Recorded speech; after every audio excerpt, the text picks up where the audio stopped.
Welcome back to Silicon Heartland Sessions, the podcast where we meet the builders, dreamers, and leaders reshaping the future of tech and the communities behind it.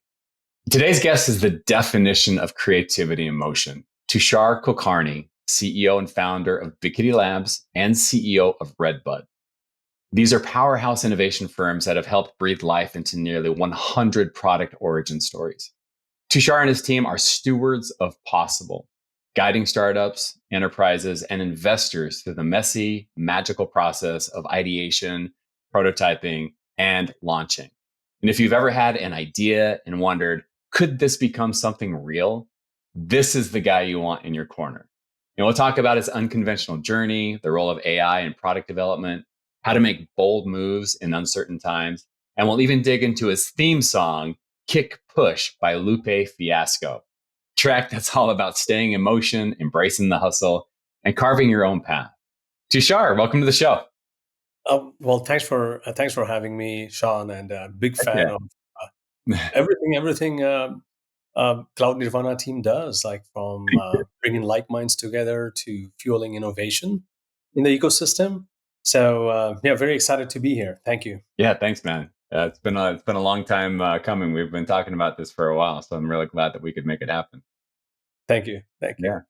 Hey, so why don't we kind of start off by talking a bit about work-life balance? You know, before the recording here, we were talking a bit about what you've got going on in your life, what I've got going on. Work-life balance is a common theme, for a lot of us that are in tech. So the way I see it is, Tushar, you have helped build products at all hours across teams, across countries, industries. How do you approach balancing your daily life? So that's a very tricky question, and I hope my family doesn't listen to my answer. But it's very hard. Like a short answer is actually no if you're an entrepreneur, but somehow you have to, because everything that we are doing, we are doing it for your family, your friends, and carving that time out of your day is something you have to learn. Like there's no shortcut to it. So what I have done, Sean, is one advantage most of us entrepreneurs have is, at least to some extent, you get to control your time and control where you're working from. So what I have been doing is leveraging that perk. For example, I've been if I'm going out on a conference, I've been trying to convince my family to tag along and make it a vacation. Or that's a great idea. Yeah, things like small things like that. Where so recently we're going on an AI conference with some of our we work with some faculties in UC, and we're going to Banff, Canada. Now, needless to say, the good part of that would be spent in attending the conference, but another part would be spending time with family, and there will be some friends. So kind of small adjustments. And one of the things is so now your kids, my daughter, like they're enjoying the summer vacation. So I'm trying to work from home as much as I can. But again, like it's a hard balance. That's a very, very interesting question. I think like you had an interesting thing you said earlier, which I think all of us in this lifestyle have to kind of like really think about that and wire that habit is every now and then taking a pause, taking a step back, and like spending some appreciating what you have and spending that time with the family. Because what happens is, I'm sure you've seen this, that because of as you get into this lifestyle, time becomes a huge, usually scarce commodity. 100%, man. And could not agree more. Yeah, and then like I literally remember, like my daughter was born and now she's 11. Yeah. And I kind of like I'm trying to be more and more cognizant of like, okay, I gotta but like small adjustments. I think small adjustments, like like I was talking about, like traveling together, or like try to spend time at home when family's at home or things of that sort. And for example, I like how you are kind of trying to bring your kids into the entrepreneurial ecosystem. So that's why I was like, that's a great idea. So that way, they get to learn all of these innovative things you wouldn't otherwise meet like minds. At the same time, you get to, spend time with them, and it's fun watching your family, follow the footsteps. So yeah, I hear you. You know what's interesting about your answer is when I, for the most part, when I ask this question to other folks, the answer tends to be you have to keep, you have to protect your time with your family. And like when you're with your family and with your friends and doing things that aren't work related, being engaged and in the moment, not being distracted, like turning your phone off and so forth, almost like you're struggling to keep the world separate and protecting them. And you're espousing this idea that number one, you have to start with, the why you're doing the things that you're doing and reflect that why in terms of things like your family and the passions in your life, like, and then interweaving things. So looking for opportunities to, like you said, working from home gives you the opportunity to spend little moments with your daughter and your family throughout the day. Turning a conference into a vacation. I think that's really brilliant. Yeah, and probably because Sean, I'll be honest. Like I know some folks that have that discipline. For some reason, I have not been able to acquire that because when same. yeah, and I think at some point it's very hard, right? Like because when you're an entrepreneur, you're you are you're working on many things, Mm-hmm. uh, and and you're responsible for many things. Yep. So it is going to encroach on your personal time. So Yep. you just have to figure out clever ways to work around Yeah. that. Yeah. Yeah, but what you said, I think that should be a foundation that you have to Yeah. take a step back, appreciate what you have, Yeah. and and then take that minor pause. Yeah, that helps. Yeah. It sounds to me like, balance isn't something that you just find. I mean, Yeah, these are things you create it. yeah, yeah, yeah. I completely agree. Yeah. Completely agree. Yeah. So on the business side of things, what practices or philosophies have consistently propelled your success? Aside from finding balance in your life and always keeping, the why at the forefront of what you're doing, what practices or philosophies have consistently propelled your success? And like even when I'm sure that you can give me tons of stories, but even when like the path that you're on is unconventional. All of these questions are making me really think about some of the things which I haven't thought in a while. But Hmm. even though I'm an extrovert, I'm very shy when it comes to going online. I don't know, for some reason, it's kind of weird that I, I I run a tech company, but for the Yep. most part, I'm not very vocal. Maybe it's the fear of trolls. I don't know. I don't know. I don't know. But I'm just joking. But what happened was, um, but what happened was like I started my career as a developer, and Hmm. then I got thrust into the leadership role. So I had to really get out of my comfort zone, and the habits and things that I had to change or acquire, and some of them were like this, like being online, talking to folks, going outside, meeting folks, giving talks. Like I had never done that. And one of the things I tell a lot of folks is that uh, if if if you if you are living an entrepreneurial life, a good part of your job is to be seen and heard. And to do that, like you have to get out of the comfort zone, meet people, talk to people, explore every channel. And I think that was a huge learning for me because for a good part, I just never did it. I just never did it. And even now, like I'm still trying to force myself, posting something on LinkedIn or like speaking my mind because now I'm realizing that yeah, like you know, running a company for so long and and constantly being part of all of these products and everything, maybe I might have learned a few things that other people could benefit from, or at least they won't have to repeat the mistakes that I have made, and that could be worth mentioning. So these are some of the habits, and needless to say, some other habits are getting in a proper discipline, because as we were talking earlier, when you're an entrepreneur, time just flies by. Just flies by. Like I sit at a spot and I don't move for hours, and that is absolutely not in me. Like, if you would have seen me 20 years ago, I was never at home, never in front of my desk, but I don't know, somewhere along the way, I had to change all these habits. And yeah, just had to be very, very careful with the way I spend my time.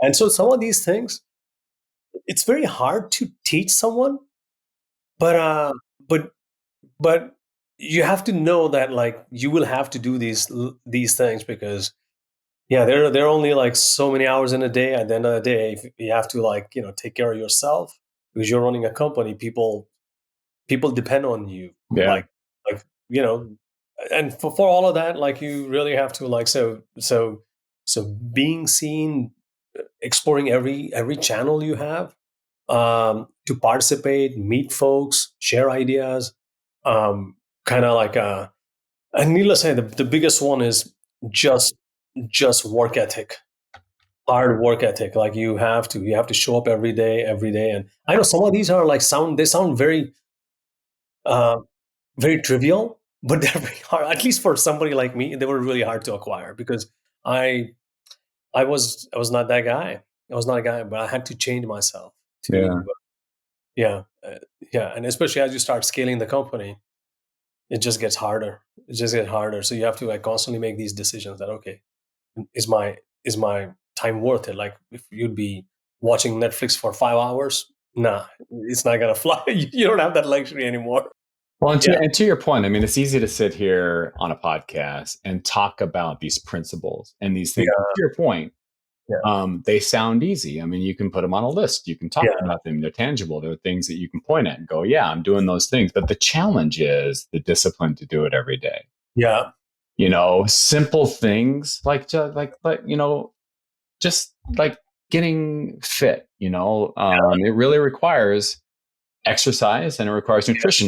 We can sit down and we can go, okay, well, you got to do yeah, these exercise routines. You got to eat these foods and so forth. yeah.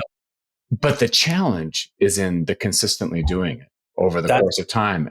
That's the hard part, having that discipline. I really love how we started this conversation because, you know, uh, for me, and I would imagine you'd agree with this, the thing that keeps me disciplined and moving forward, it's reminding myself of why. Why am I doing this? What's the yeah. benefit? Yeah.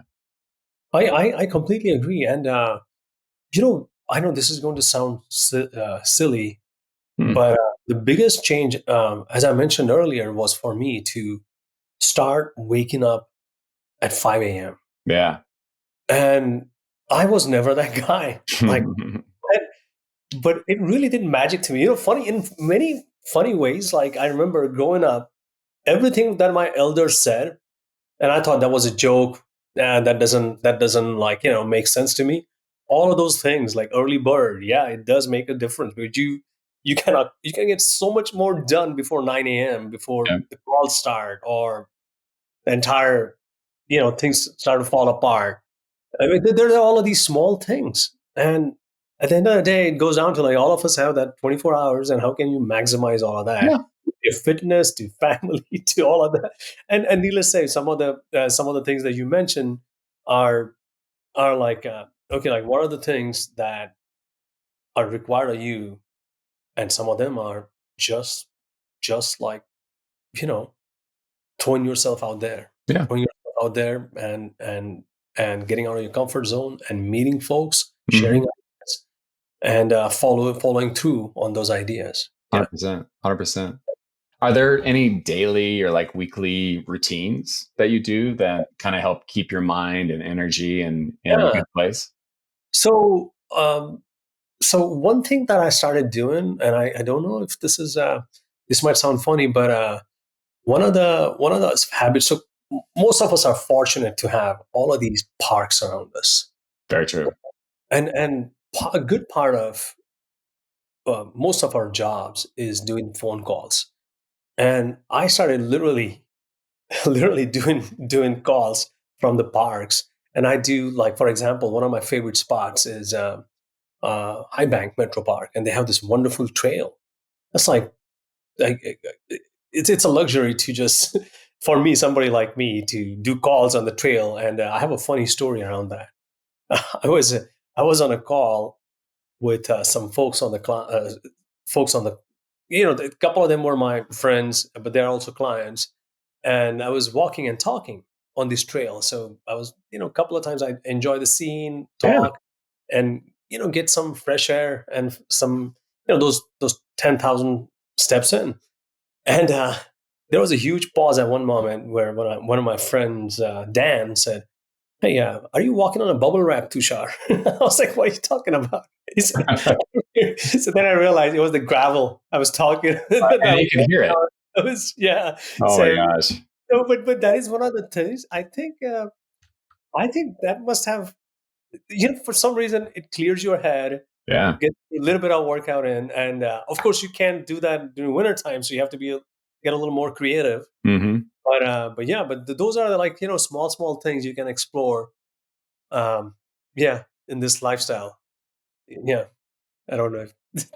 No, in fact, I'm not surprised that your answer is you weave in, your work obligations with Yeah, your obligations to yourself, yeah, and finding ways to blend them together so you're getting yeah. both done at the same time. Agreed. That is brilliant, man. Is that your primary form of exercise? Is going on walks and Yeah, being that, and like every now and then, like, one of the things I tend to do is, just a little bit of cardio and yeah. all of the good stuff. Um, the days I happen to wake up fresh, and and I'm like, okay, I gotta. But you have to like, you have to be fit in this lifestyle, Hmm. because like, if you're out for one day, because everything is an opportunity. Like, you're out for like 2 days, and who knows, you could miss some good opportunities. Like, I one of the opportunities I missed, not because of lack of discipline, but a flight getting canceled. um, I was supposed to meet a very, very, very successful entrepreneur, um, about a year ago. Hmm. And it's kind of like an example, like how every now and then, like, things happen that this meeting was supposed to propel us to a completely another level, and our flight got canceled, and that entire meeting got canceled because of that. And so those kind of things happen, and of course, in that case, it was flight cancellation. Hmm. But same thing could happen if you're not taking care of yourself, and not not having a clear mind, because you're constantly, one of the things is that in our profession, like, it's all about innovation, ideas. For all of that, you need to have a very, very positive mindset. Yeah, I would agree. And I think people underestimate the importance of exercise and nutrition and practicing in my opinion, practicing a sense of gratitude and reminding yourself of the why. Those things together, um, you know, form, in my opinion, a foundation upon which all those other you now have the energy and the emotional bandwidth and the creativity and everything Yeah, to do those things as your best self. agreed. 100% agreed. Yeah, yeah. And just one small note. Have you met my colleague Morgan?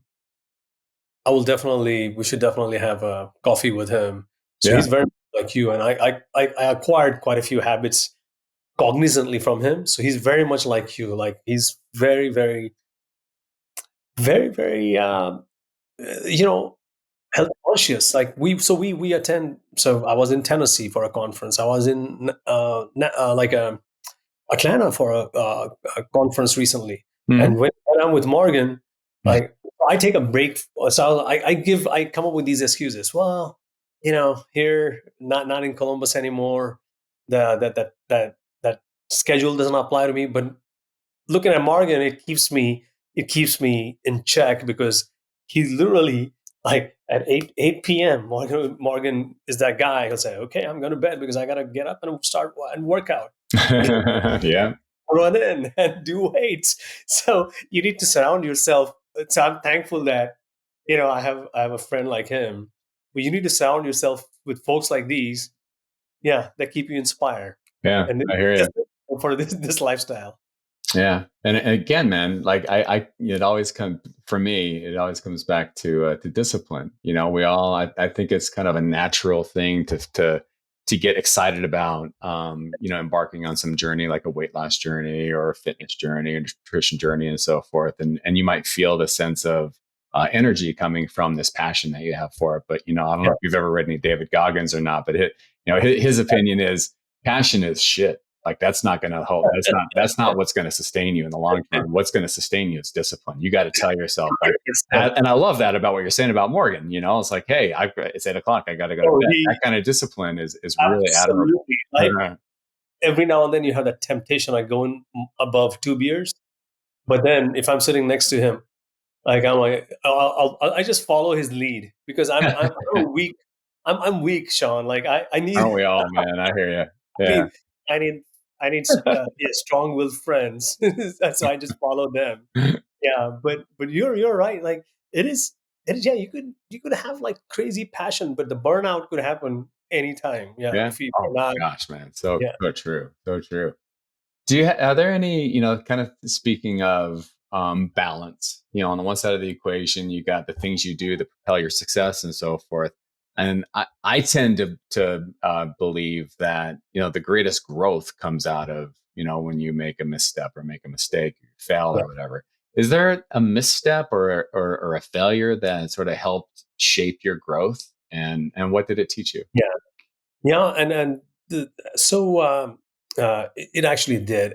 It actually did. So I so unlike quite a few people I know, I was not like this at all. Like I was not focused, serious, had the work ethics. I was not. I was very, very, very, very casual, carefree individual till almost my mid 20s. But I had a career setback, Sean. Like I was that um, that attitude, or that lifestyle I was living. I was taking everything very, very casually. Not, you know, always. I was always, flying by the seat of my, my pants, and like I was always very, very casual with everything, with work, with Hmm. life, everything. But there was a point when I had a huge setback, and I was a consultant, Hmm. and I lost a very large contract. Oh, really? Wow. Yeah, and then and that was partly because of, like partly because of not. It was 100% fault. It took me 2 or 3 weeks to digest that, and after that point, I had to really pivot hard, because that setback was a huge monetary loss. It was a huge, like tangible and intangible losses that I had to bear. And after that, I had to take a step back and Hmm. evaluate all of my choices, and start taking everything seriously. And it helped. It helped. Like it absolutely helped. Like so, every time I'm thinking about what changed me, because I never thought I would be in a leadership position. Never thought I would start a company, and make it sort of like a successful venture. Hmm. Like I never did, because I was always, I was always kind of like a solo driver. I was a consultant, going from one project to another, and I I always thought, like, yeah, like that style suits me, because I love to travel. I love to not have any responsibilities. But then I realized that, yeah, that wasn't scalable. That So it wasn't. sounds so it sounds like the loss of this contract was Yeah. really pivotal for you. Oh, it was. Were you working for another company at that time? You weren't an entrepreneur at the time. Well, no, no, I was working for another company, and Hmm. what happened was, what happened was like I was taking on larger projects that required a lot of teamwork. Yeah. And and needless to say, like that just that just wasn't scalable. And so I took on a project that was just too large. And then they realized that I was not giving my 100%. Yeah. Contract ended. And at first, like first 2 weeks, in those days, that was typical me, where I was like, no, that's not my fault. No, Mm-hmm. there were too many moving parts. There were too many. And then after 2 weeks, I have a close friend. He said, come on, like let's sit down and analyze all of this. So I analyzed all of this, and he said, it all goes down to you, man. And I was like, yeah, it was a very hard, yeah, it was a very hard pill to swallow. But Yeah. and that's what changed everything. And then I realized that, okay, so I'm 25, and like, how do I, like, do I still have time to change? But yeah, I realized that I need to completely change my attitude about everything. Need to start taking things seriously. Mm-hmm.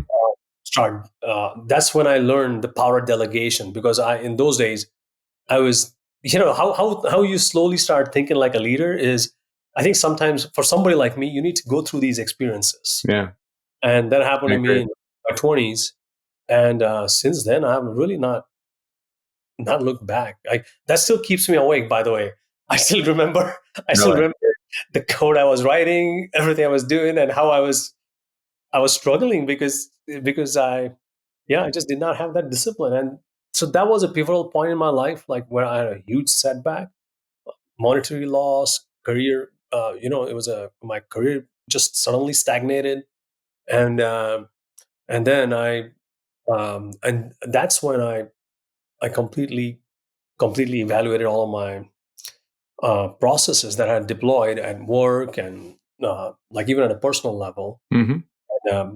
And after that, I started getting a bit more involved in the tech ecosystem Yeah. to start, start making connections, start like getting together with like minds, start exploring different ideas, keep myself fresh with the tech trends, everything. And it doesn't. I kid you not, it only took 2 years. That's it. In 2 years, I had already launched a new company. That's amazing. And yeah, and it just adds up. Like you just like with something that you said, like that perseverance. So that started added up. So I changed. Like I joke and tell people that one of the biggest things that I probably might have done after that incident was waking up early. Mm-hmm. Like that was.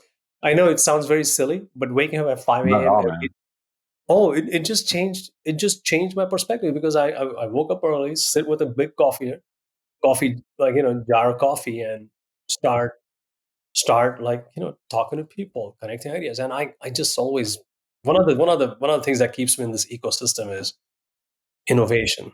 Yeah. And yeah, but yeah, that was a long answer. But I every time I think about that, anyone asks me that question, like, how did you become the way you are? Because I'm so serious when it comes to work now. I was like, Mm-hmm. lost. You learn that the hard way.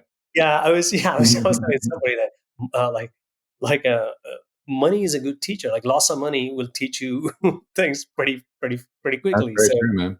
That's yeah, very true. I kind of want to go back to when we were talking about, your practices and philosophies about, that have propelled your success. You mentioned, doing things like get outside your comfort zone. And then you immediately transition to this to, being thrust into a leadership role yeah, and learning your work ethic from that and showing up every day. I think this is something that we could explore a little bit because I think all of us in tech, I'll speak for myself. I don't want to speak for everybody, but I tend to think that folks come into technology because they're passionate about technology, not because yeah, they're passionate about being a manager or being a leader and so forth. And those things that really differentiate you, the things that are really the keys to your success, are your ability, to your point, to be a leader, to be a thought leader, to influence others. And it's really fascinating to hear about your story and how you transitioned from being,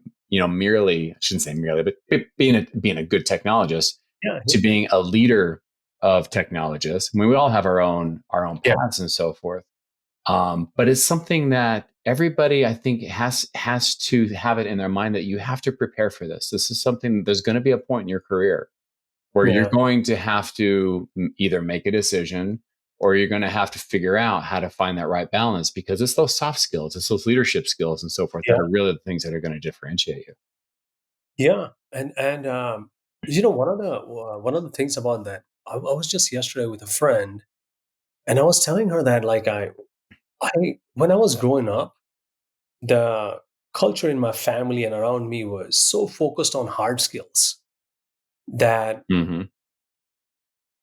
I didn't even think that it's the soft skills that will help to build my career, which is really interesting because so I grew up in India, and the entire focus was on engineering, medicine, and which is good because it helps you propel to a successful career. And for some reason, um, I I loved physics. I was a physics guy, and but as I as I traveled and got in that consulting role and um, eventually pivoted to what I do today, I realized that a good part of my career uh, was dependent on these soft skills. Yeah. Like right now, most of the stuff I do is soft skills, which is interesting. I'm not really undervaluing the importance of hard skills, but but but you just, like, when you're in especially in a leadership position, like, you are constantly constantly relying on not losing your mind on issues. Yeah. uh, Yeah. Constantly you have to think outside of the box. Constantly you have to, like, lead by example. Like, one of the things I realized was that probably, and I'm hoping this is one of the reasons, but one of the reasons I hope my team respects me is because of the hours I put in every day. Because I think if you if you're at least that's how I think about this, that if you're not pulling your weight, or especially in your leadership position, and just winging it and not giving you 100%, you kind of build that similar culture with your team. But if Oh, you're yeah. right, and that's why I realized that this philosophy of putting more importance on soft skills also helped me, because I grew up in a culture where everything was about, like, hard skills, and and that is great. But as you start building teams, you absolutely need to have people skills. You absolutely need to have humility and will to uh, accept your mistakes, because I make like 20 mistakes every day. 20 mistakes every day, guaranteed. And that is one of the things I learned early in the stage, is that, like, yeah, I have to say that, okay, I messed up. Okay, I messed up. Like, till I'm gonna say that, like, yeah, like, I'm not gonna, like. So it does happen. It does happen. Like, no project goes according to the project plan. Yeah. No, So no kidding, man. all a collaborative effort, and that's what I. So anytime we start a project with anyone, we absolutely tell them, guys, yeah, like, you're paying us to do this. We'll give it our 100%, everything, but this is a collaborative effort. Right. Like we'll run into obstacles, we'll run into dependencies, and so all of these things are soft skills. Yeah.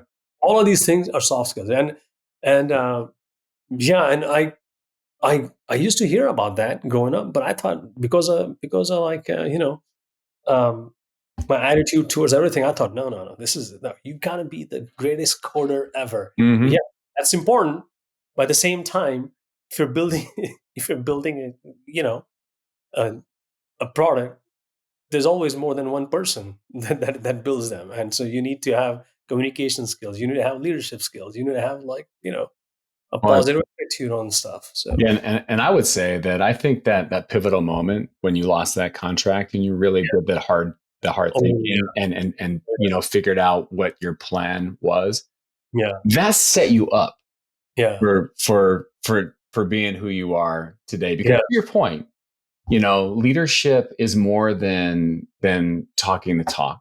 It's more than reading leadership books. It's more than being able to talk, about leadership concepts and so forth. What really speaks the most is walking the walk.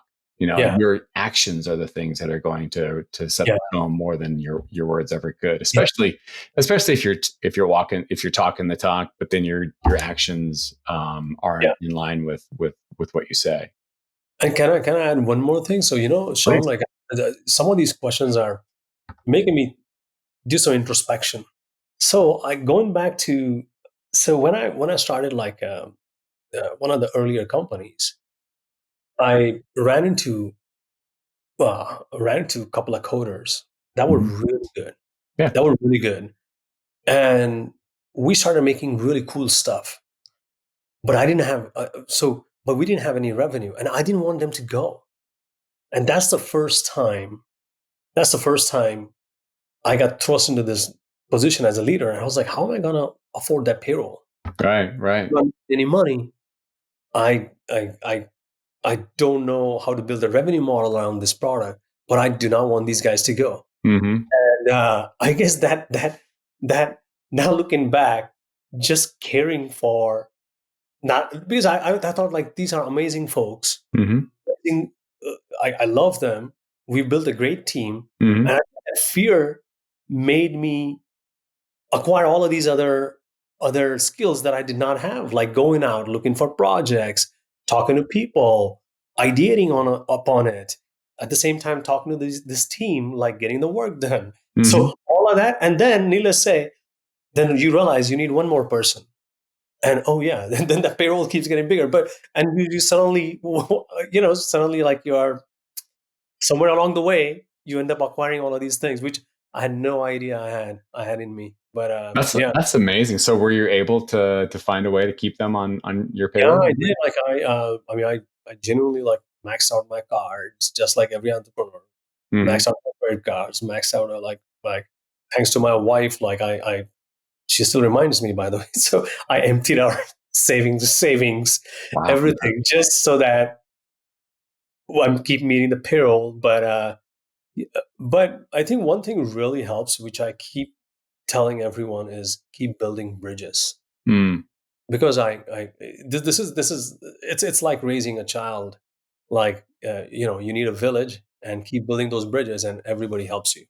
Yeah. Everybody helps you. You just need to, like develop that your own ecosystem. Very, very well said. I agree with you 100%. We'll talk a little bit about mentorship and networking and relationships in just a little bit. I am curious, just to maybe pull on a thread, because the thing I find so interesting about your story, and this is a success story, Yeah, is that you being able to solve that problem really took it. Obviously, it took creativity, it took courage, it took obviously probably some challenging conversations with your wife and with your yeah, team, and just making really, really hard decisions. And I have to imagine, doing all of that under the banner of having this pressure to solve this problem as quickly as possible. I would argue that the challenge is that fear yeah, that can dampen creativity. That can almost put blinders on, yeah, but in your case, it sounds to me like you found a way to drop the blinders and to look at things from a creative perspective to make it happen. yeah, yeah. And that like so. Firstly, thanks for saying those kind words. Like really appreciate it. But Yeah. at that time, Sean, like I'll be honest, like I just had this, to quote my ex business partner, like, Mhm. you need to have a little bit of delusion that you're going to make it. Yeah. And that was, Interesting. yeah. And I somehow, I knew in the back of my mind that we're going to make it. We're going to make it. And you need to, so looking back, I don't know if I would do this again, but it just almost seems like it happened so fast. And I tell people about this story that our first time, this is like 16 years ago. Um, we're building rapid products. Some of those products were getting super popular, but product getting popular and building a business around it is a whole another skill. Yeah. So none of these products were making us any money. Mm-hmm. Mm-hmm. And but what happened was those products. What I looking back, they were kind of like advertisement vehicles. So people said like, "Yeah, Big Kitty is here," and which I didn't realize that it was kind of like in an interesting way. It was yeah, like even though we lost money, but that money was well spent because those products were some of them went viral, and then Yeah. the first person like we got a check of $1,500 to this is 16 years ago, like create a fancy import, like a importer, Mm-hmm. and I was like, whoa, $1,500, and we're rich. We're rich. To say when you have a payroll, that money is gone in a day. That's but then you're like, oh boy, like but it just became like very serendipitous. Uh, but uh, but now I keep thinking that from listening to stories like these, Uh-huh. hopefully, hopefully, the younger generation or whoever is starting this journey, they could try to do this cognizantly. Because I'll be honest, maybe I got really, really lucky. Mm-hmm. If a couple of things could have gone, I mean, if they would not have gone the way they did, Yeah.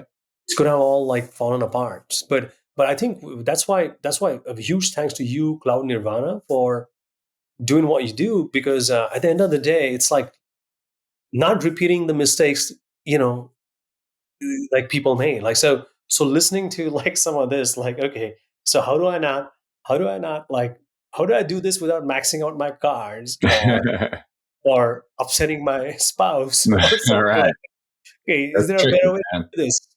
Yeah, I'm sure there's 20 better ways to do this. We just got lucky. We just Mm-hmm. got lucky.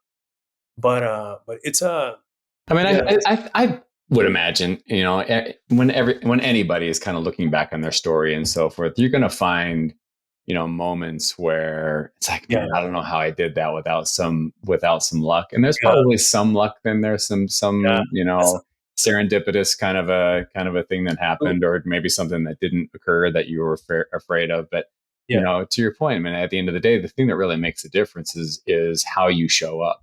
yeah, The yeah, things that you do.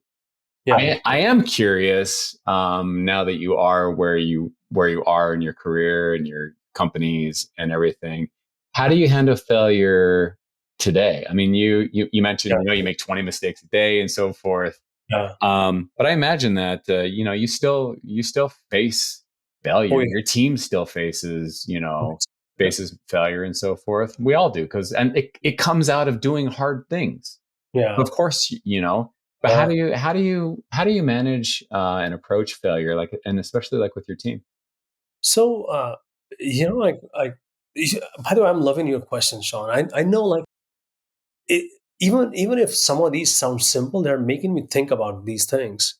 So for example, first thing, I know this sounds very, very trivial, but I really believe, I don't know if I really do, but I have this mentality, and maybe because now we can afford some of these chances, but I really have this belief that if we give anything our best shot, if we did everything right, there there are 2,000 other parameters that could go wrong, and you Hmm. could still have a setback.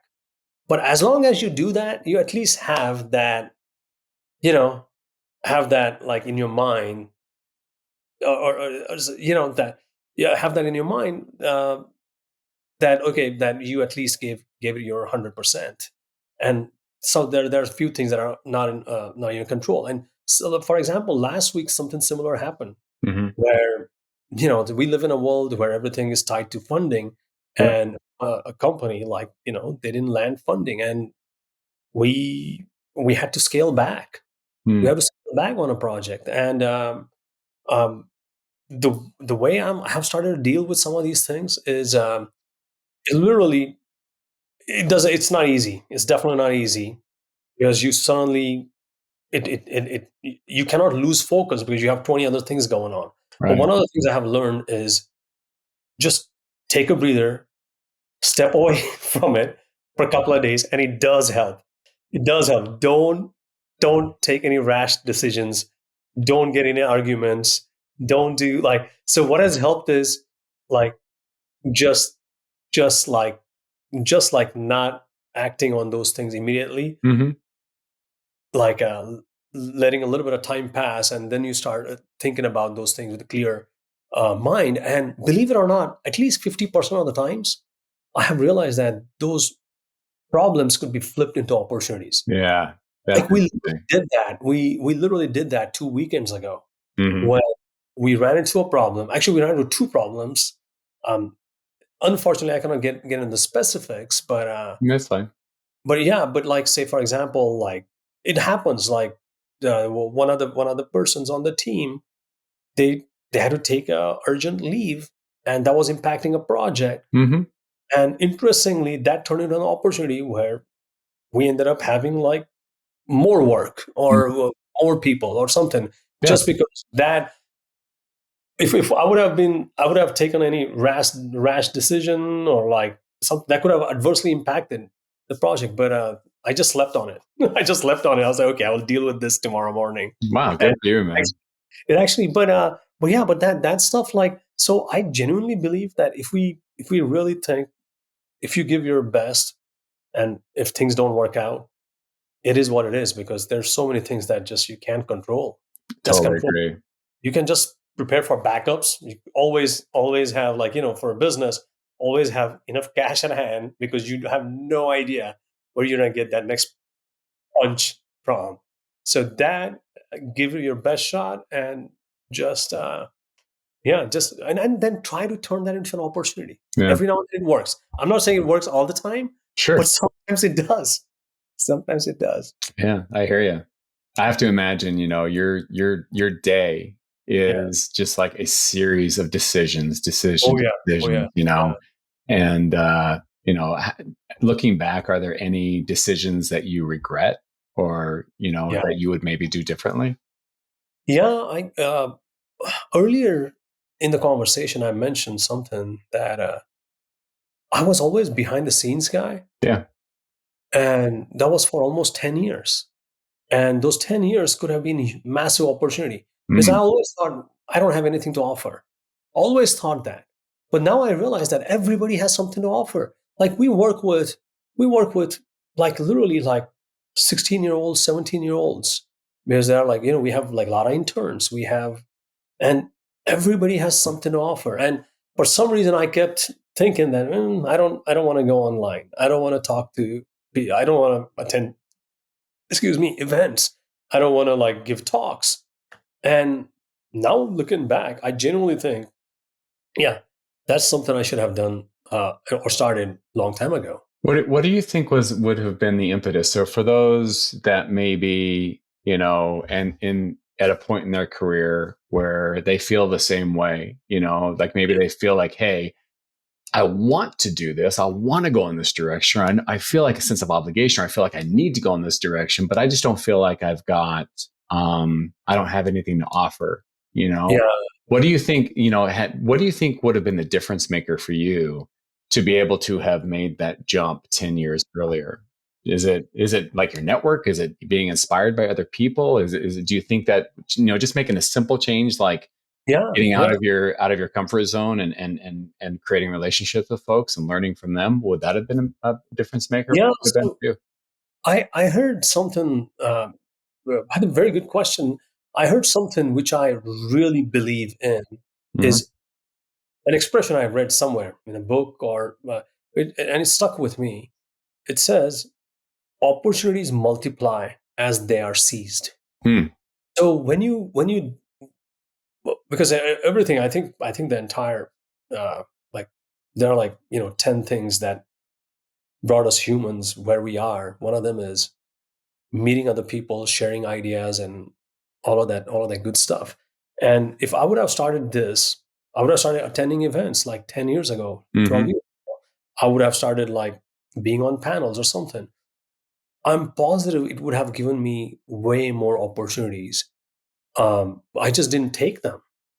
I just didn't take them. Could be my shyness, could be my, um, you know, fear of people laughing at me, Yeah. or like I don't know what the reasons were, but and I think one of the things for in my case, I think it's a fear of making mistakes. But Yeah. then our entire business is built on making mistakes. Like Hmm. you keep doing it. You keep getting better at it because I'm sure. Like, so you're such a fantastic interviewer.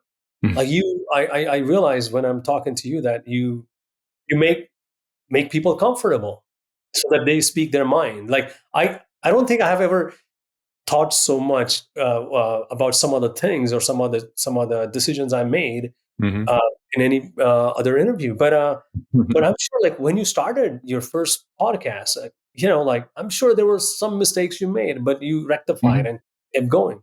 So I keep thinking, Yeah. if I would have done this, like long time ago, I would have so many interesting people I would have met. Maybe I would have like started. I always wanted to have an office on the West Coast. Maybe I could have started another office there. Or so those are the things. Hmm. Like so, I keep telling people that, like, take that meeting, take that opportunity, Yeah. take like I I hear you, man. Yeah, yeah yeah, yeah, and you're making me think as well. I would agree with you, yeah 100%.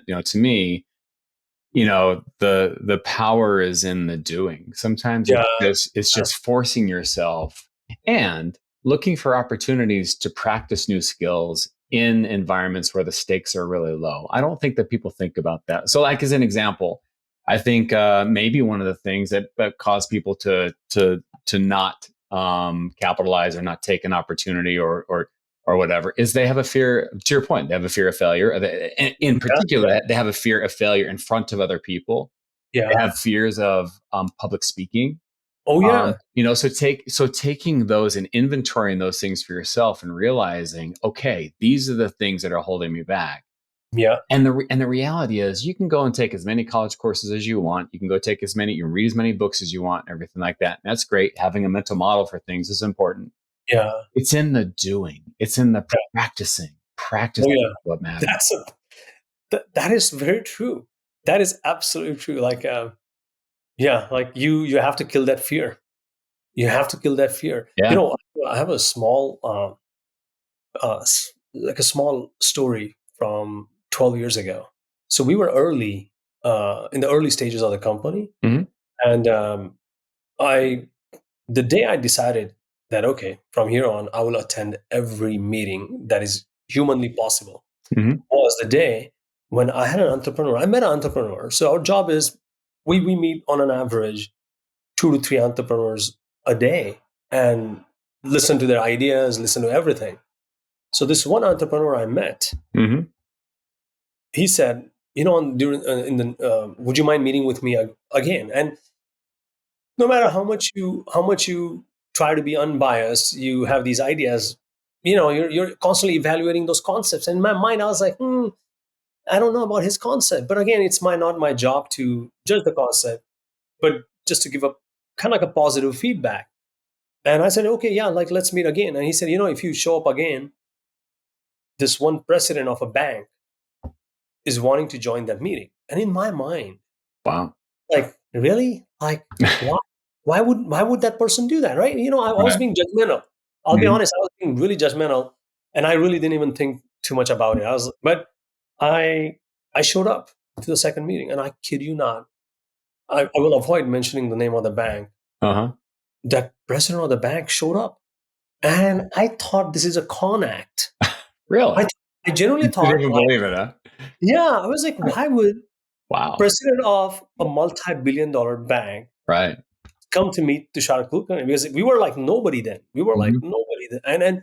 And especially this gentleman who was there, he was not he was not like massively successful entrepreneur either. Like, so the odds of him having hundreds of millions of dollars in the bank so that the president himself shows up was almost zero to nothing. Like, Mhm. so I'm sitting in that meeting, and this gentleman wearing a very nice suit shows up with a briefcase and everything. I thought this is a con act.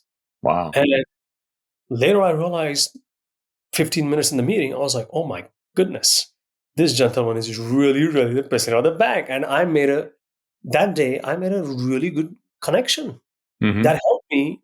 So after that, I decided that I will attend every every meeting physically possible. You have Right. no idea. You would miss out on that opportunity.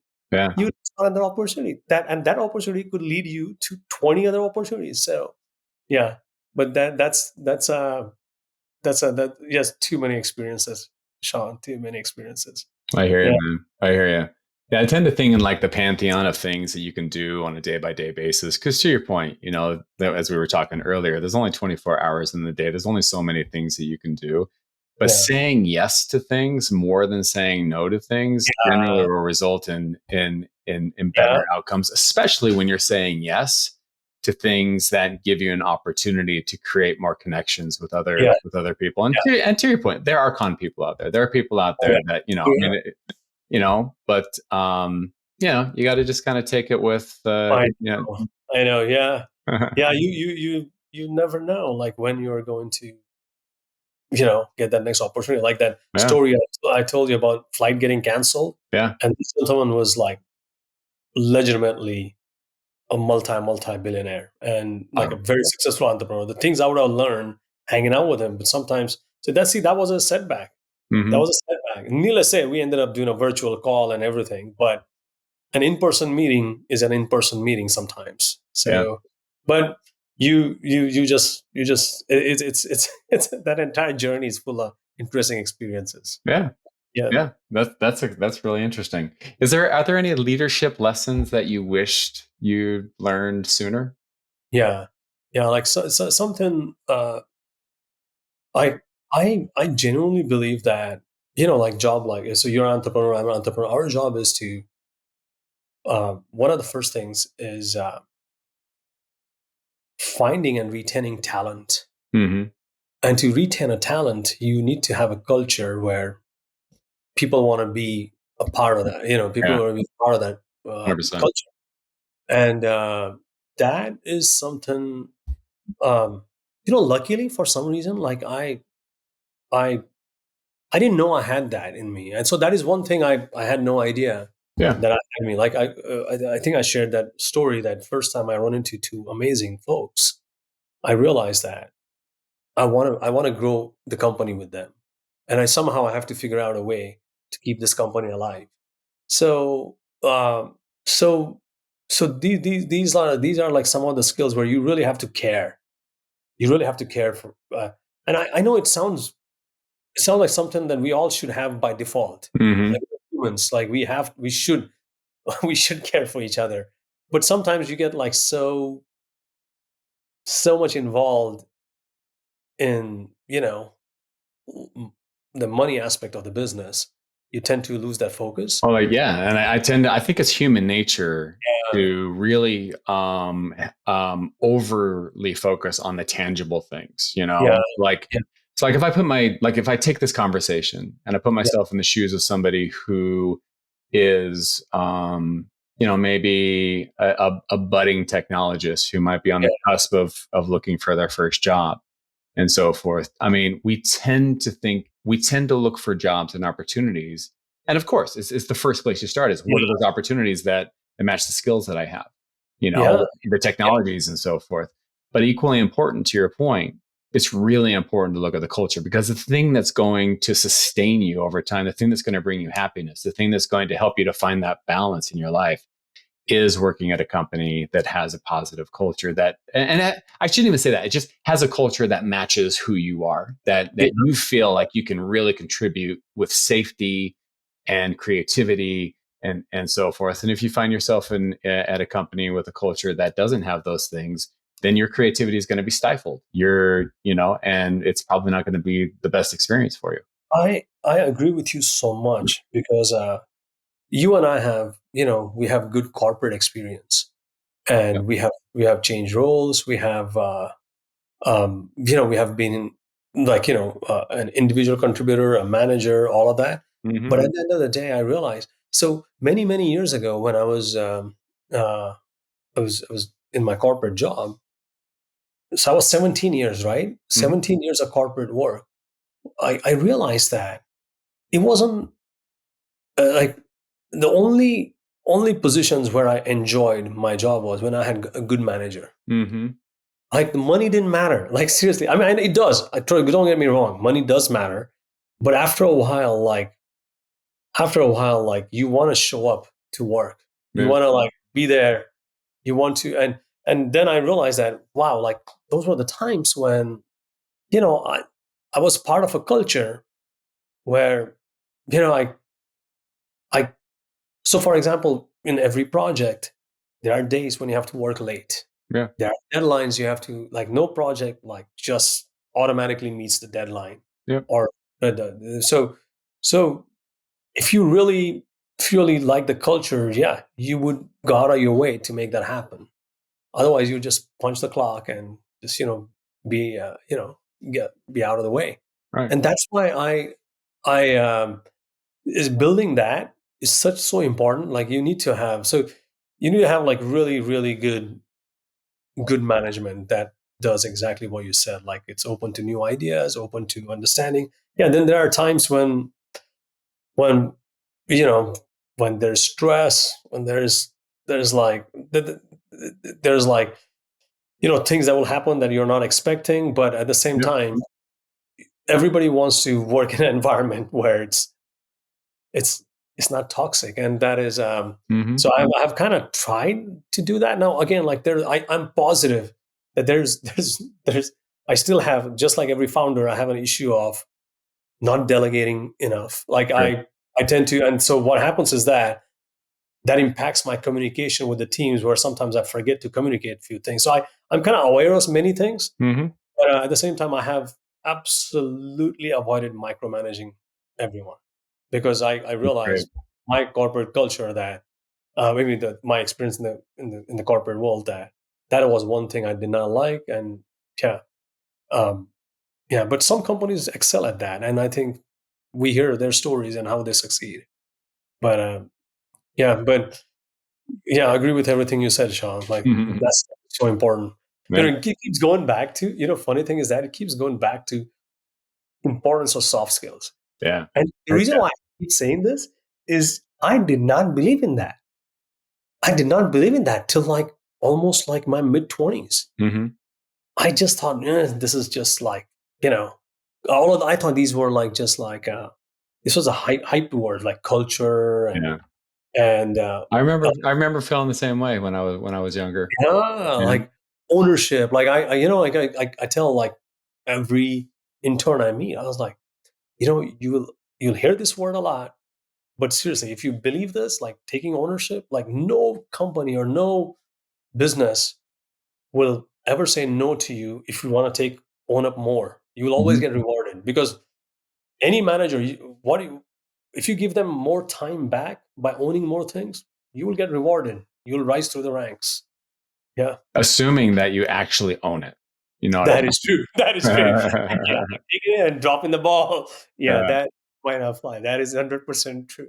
Yeah. That is 100% true. There's a great book by Jocko Willink. I don't know if you know who he is. He was a Navy SEALs commander. He wrote this book called Extreme Ownership, Yeah, and it's business principles that he learned as a Navy SEAL, yeah. and it's a fantastic book on leadership. Really? Let me add that to my list. Yeah. Yeah, But one of the things he talks about, and this kind of goes back to what we were talking about earlier about getting up early and other things and having discipline and yeah, so forth. His tagline is discipline equals freedom. If you want to be free, you have to be disciplined. I And it really is an amazing sort of dichotomy of thinking, because people yeah, generally think, well, freedom just means I can do whatever the heck I want. That's what freedom really yeah. means. And it's not, you know? You're right. That's a great line. Yeah. That's a great. Funny thing is that, Sean, like at this age, I'm realizing that there's so many things I wish I learned them in school. Yeah, me too, Like, man. there's so many things like because you're so busy with your Mhm. curriculum, but some of the real life skills, like I wish, and maybe they teach them and I wasn't paying attention, Mhm. but I wish there was a better way to. That is there's another thing we'll talk later is how AI is impacting education. Yeah. I think Yeah, heck yeah. Heck yeah. there'll be definitely some positive. These are exciting times. I mean, to me, with generative AI, it kind of feels like, back in the 90s when the internet was relatively new, at least from a business perspective, and we were all trying to figure out, well, how do we leverage this connectivity for our business to make money and things like that, and AI is literally changing the building blocks. It's like, this is a huge paradigm shift for us, but so speaking of AI, and we don't need to dive into AI. Sometimes I worry that there's a bit of AI fatigue going on, that people get tired of hearing about AI. But I am curious, what technologies have you most excited right now? And are there any technologies that give you pause? So I'm a huge proponent of use of AI in healthcare. And that's why technologies like AlphaFold, or there are a couple other companies I'm following. I think they're going to make a huge impact, positive impact, on healthcare. That is what I'm really excited about. And needless to say, there are like a whole lot of other things. We're going to discover quite a few things with the way AI is evolving. But I'm really, really excited about use of AI in healthcare, and use of robotics in the areas where you can minimize risk to humans. Yeah. And so those are like a couple of things I'm pretty excited about, because we all go through illness, sickness. We have families that suffer, and today, like with the tech we have, we should not. We should not. And that is where like how Google's DeepMind is helping with some of this stuff. I'm really excited about that. So that's me too. Me too. I mean, the key with AI, is helping to get to better outcomes faster. I kind of go back to the like what Srini Koshik likes to say.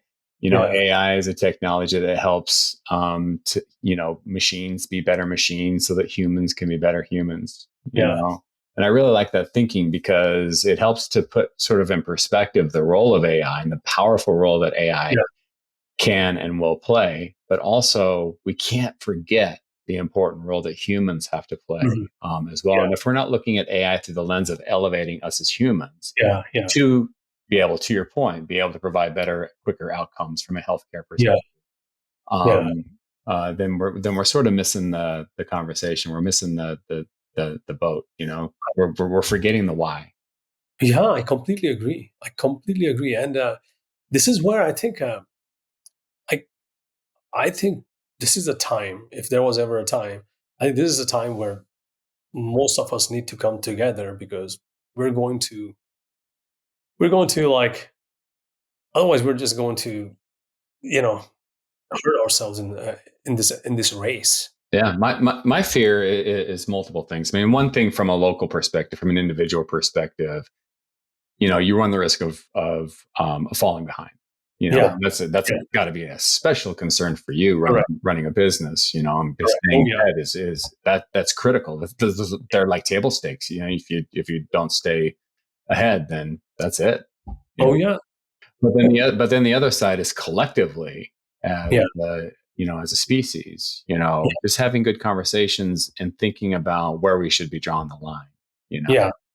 So. I completely agree. Like this, like right now. So I've never, so 30 years in tech, never seen, just like all of us, never seen a technology impact everyone at an individualistic level as much ever. Yeah. And so, one of the things we started doing under BigQ Labs umbrella is AI education, because I realized that exactly what you said, that somehow we have to bear the responsibility of educating everybody about what is happening. But it's going to impact all of us, positively, negatively. It's going to impact. And the reason for doing that was, the more I started talking with folks that are not in tech, I realized that there's a there's a fear. There's a little bit of fear. Then there's a little bit of like um, kind of like underestimation of what is happening, and then there's like misinformation about like, well, we hear that this is not working. Like there's like everybody throws around hallucinations as a issue and bunch of other issues. Yeah, So that's when I realized that okay, if with our entire business model is coming up with innovative solutions, scaling them as with the companies and everything. yep, But I realized that like that inadvertently we're in a position where like to for us to thrive, everybody else needs to be educated in this what is going on around this. Like, and then so 100%.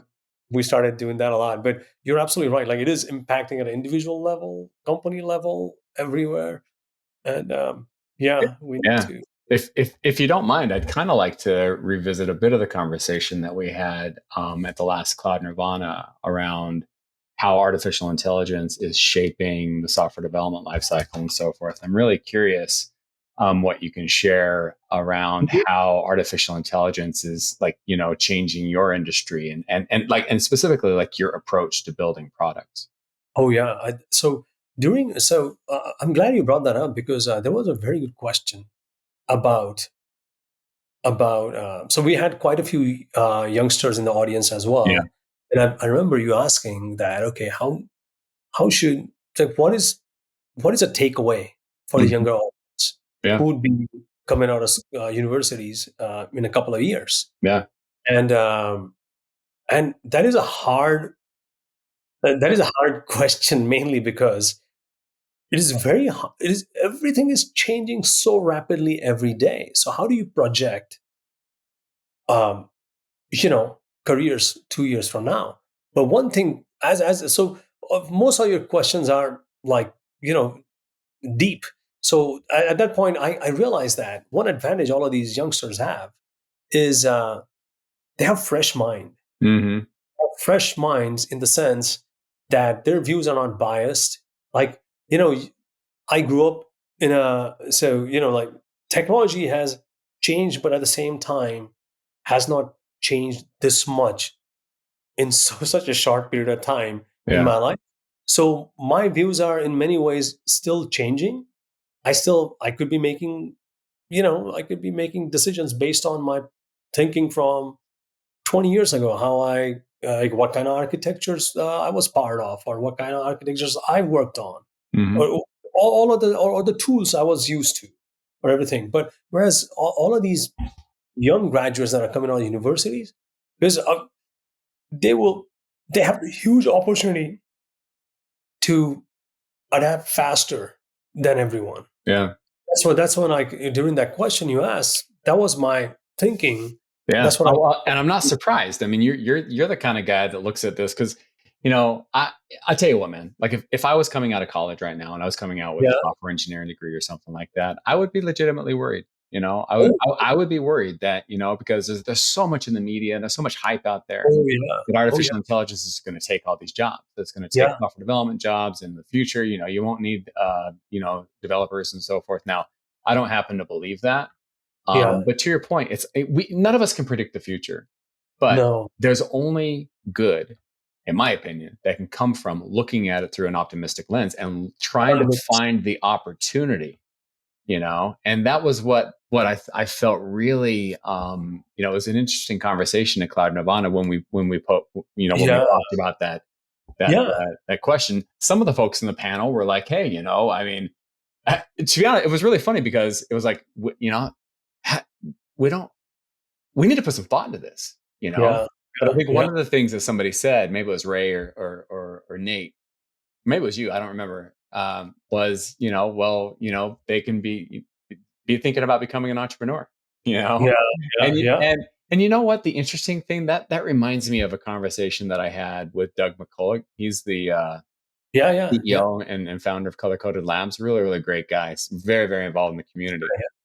And one of the questions I asked him, a similar question about AI, and the way that he is so passionate. He's like you in that he looks at things through the lens of optimism and opportunity. and he's so passionate about the community and his mission, his company's mission for educating and certifying folks that are generally without the means to be able to go through a traditional kind of a college experience and so forth. His feeling was, he feels like artificial intelligence is the thing that will help to level the playing field. But to your point, it requires you to take action. And going back to what you were saying earlier about when things are not clear, when the future is ambiguous, and things are on the line, and in this case, if I'm a young person coming up in my career, I'm thinking my career is on the line. Looking at that as an opportunity, and doing the work is key. I really do feel like that's the right answer. You're so right, because yes, absolutely time to worry about certain things. Like, for example, for us, like, we have the biggest impact because most of the investment in AI has been towards tools that will help you write code. But let's look at it. I like how you are thinking about this positively, because we have to, because at the same time, like every company we're working with, they need to reinvent themselves and they need an AI roadmap. So, is it impacting? Absolutely. But are there opportunities? 100%. So if you're young, just roll up your sleeves and ping Tushar, ping Sean, ping like Ben, like 20 other, just get involved. And like right now we're seeing, this is the first time in my life I'm seeing exceptional people. I mean, these guys are, of course, they're like probably only a few thousand in the world, but exceptional people are being offered $100+ million salaries. So this is definitely an amazing opportunity for some. So be part of that, and there's a beauty in this, because we're really at a pivotal point in human history where we are, like, some of these things are, like, I've been in tech for so long. I know how tech works, but some of these models, they're like magic to me. Oh, I know. They're amazing, man. It is. So what's that Arthur C. Clarke line where it says that any sufficiently advanced technology is indistinguishable from magic? I think to me, some of this tech is like magic. Like, so enjoy it, and just, you're young, you don't have, you don't have responsibilities like me or something. You have way more. You're way more advanced. Like, you can just pivot. You can just tip it towards your favor. Like, and so I adhere to your philosophy. This is intimidating times to work harder than usual, because everyday things are changing. But our entire human history is adapting and changing. Like, so just be human. Yeah, there you go, man. Can you maybe share a time, and it doesn't necessarily have to be AI, but can you tell us about a time when like technology solved a problem that felt unsolvable? Yeah, definitely. Actually, I'll be honest. Like, earlier, I was talking about. So I'm assuming you're asking in general, right, or within our company. So in general, I genuinely think like this AlphaFold model, where they're accurately predicting 3D structure of proteins, from the amino acid sequences. I think that's a breakthrough. I think that is amazing. I mean, that's a breakthrough. Like, that is a. We will have some amazing drugs coming out of this, and that will positively impact all of us, because, like, not a, like, I'm at that age where every month I get an upsetting news that somebody's parent got cancer or heart disease or something. We don't have to deal with that, like, because we are sufficiently advanced species. So I think this is those kind of technologies. Well, I'm looking forward to that. Yeah, me too, man. I think it's going to be amazing. Yeah. And needless to say, there's a whole lot of stuff like, I don't know how much I can talk about this, but I was doing one of my travels. I saw some fascinating tech recently where, um, people people were trying to solve problems they could have solved, they could not solve because of the lack of supercomputers like quantum computing or something. But now they're Mhm. using AI to short circuit some of those problems, circumvent some of those issues and come up with solutions. And they were in the areas of designer drugs and other things. And I was like, wow, this is so amazing. And that's another thing for the younger generation, that all of this is happening around us. Yeah. The key is attending events like Cloud Nirvana, because you have no idea you would be meeting that president of some company. Like, during last one, I forget our friend's name who was there, the gentleman from Honda. I learned Yeah. so much. Jay Schumacher. Yeah, like his deck was so valuable, like the Yeah. presentation he It was did. amazing. Yeah, it was amazing learning. And that's why I'm glad, like, you're also spreading um this knowledge and bringing people together in different cities now. Thank So, you.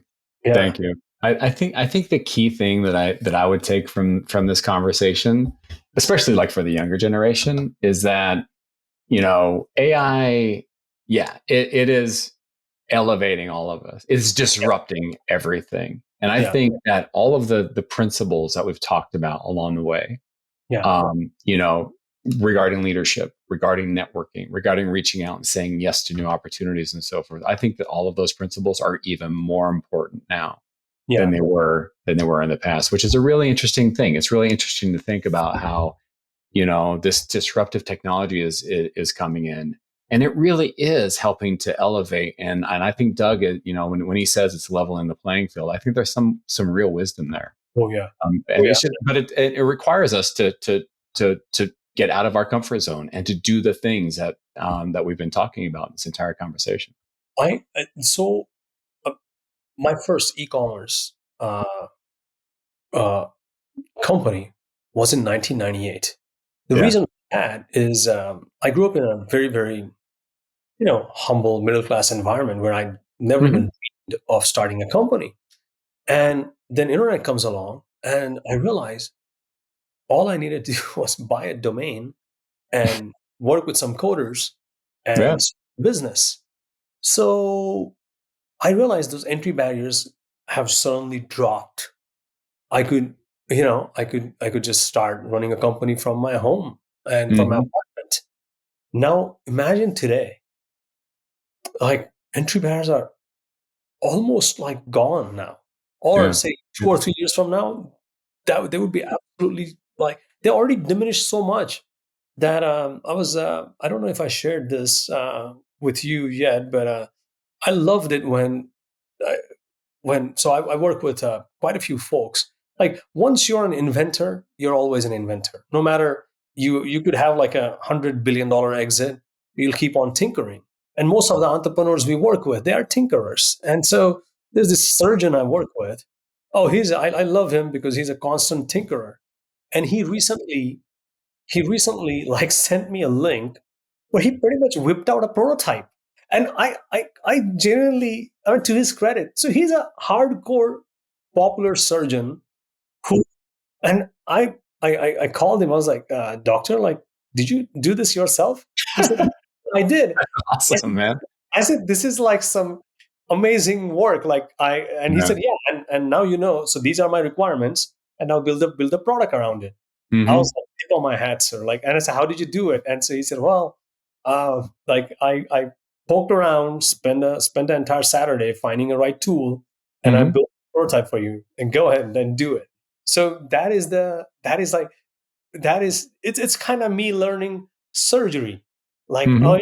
yeah, I have zero knowledge of like how surgeries are done or what tools are used, what environment you need to have.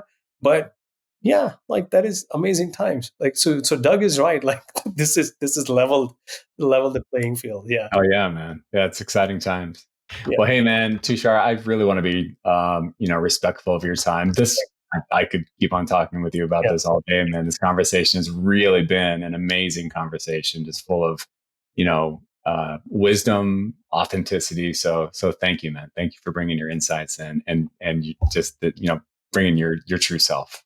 No, and Sean, like, you're a great friend. We've known each other for a long time, and I'm so excited to excited for everything that you are doing. Like you, Jonathan, Ben, like I, I'm like the only reason why I keep doing what I do is because I love the accumulation of like minds. Yeah, and you and me both, man.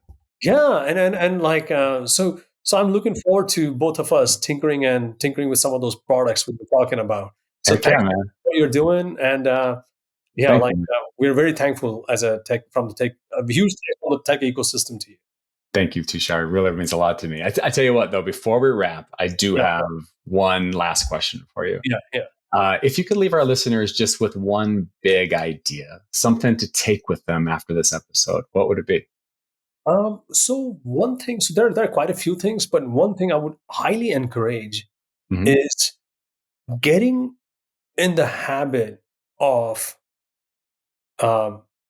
solving problems. And what I mean by that is throughout the day, we run into a lot of issues. Like I'll give you an example. Like a common problem we have is in the house is losing the remote to the TV. Just losing remote control. And I keep thinking about this. Should I just start using the universal remote on my phone, or should I put a tracker on the remote? But constant problem solving, and the reason for that is we are now living in amazing times. If you train yourself and make yourself, to be an inventor, very soon we'll be able to manifest all of these things really quickly, and we'll be not only making money, but extra money, but we'll also be adding value to the community by coming up with newer solutions. So, heck yeah, man, that is great advice. Yeah, we all need all to be about the mindset. We all need to be tinkerers. Like that's my yeah, man. No, but Sean, like, thanks so much, man. Like I mean, I love you, man. Like you're awesome. Thank you, man. And a huge thanks to Cloud Nirvana and team for everything that you're doing. Well, and I would be remiss if I didn't say thank you to Big Kitty Labs for sponsoring Cloud Nirvana as well, man. We couldn't do it without you. So yeah. Thank you very much. Do you really quickly want to tell everybody where to find Big Kitty Labs and maybe give a little pitch? Thanks for the shout out. Everybody, like we are constant tinkerers. We build large scale solutions, but we're primarily known for creativity and innovation. And you can always reach out to us at bigkittylabs.com, kitty as in cat. And when I you love your name, man. Yeah, when you talk to me, I'll share that funny story about the name later. So I always joke that, it's a funny name with a very, very serious, experience having company. But awesome, thanks everyone, and thanks Cloud Nirvana, and thanks Sean. Thank you, Tushar. Hey, I tell you what, to everyone listening, thanks for riding with us on Silicon Heartland Sessions. If this episode sparks something for you, share it with a friend, subscribe, and leave a review. So until next time, kick, push, lead with intention, and as Tushar says, never stop building. Yeah. Thanks, man. Thanks everyone. Thanks, Sean. Bye. Bye.